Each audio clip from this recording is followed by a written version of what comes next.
All right, here we are at Ingerson Farms doing an update on May 8th. So this is our whole new garden area.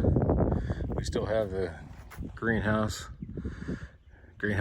It still doesn't have a top, but we don't want a top up there. Built all these. Got flower beds here. We did have a rough go start of our gardening because we've been having really bad winds here in Oklahoma. And we did have one last freeze, or not a frost, or dip below freezing on May 1st.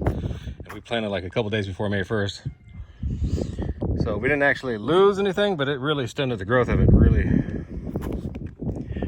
I mean, we did lose some tomatoes. I mean, we're barely making it.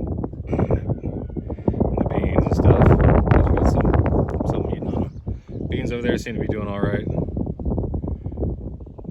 But you'll see the difference between here. Got corn coming up.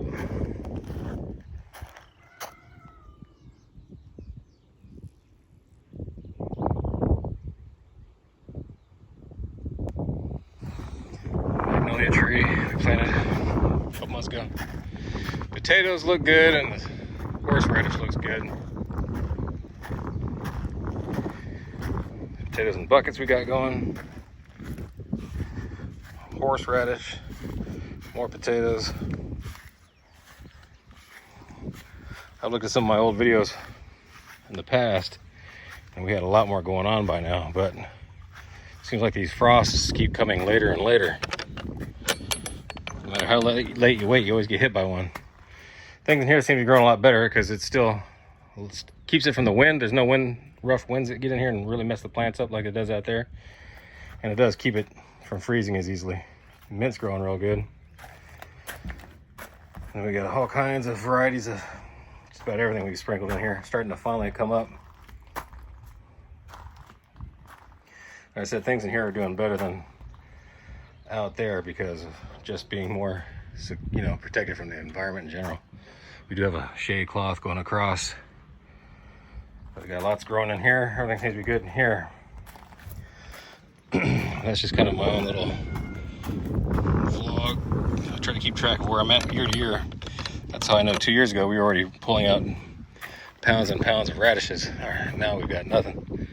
So weather's definitely different. The main point of this video is I did have a solar fountain pump down there by my little mini lake, I like to call it, over here. It's got a little dock and everything.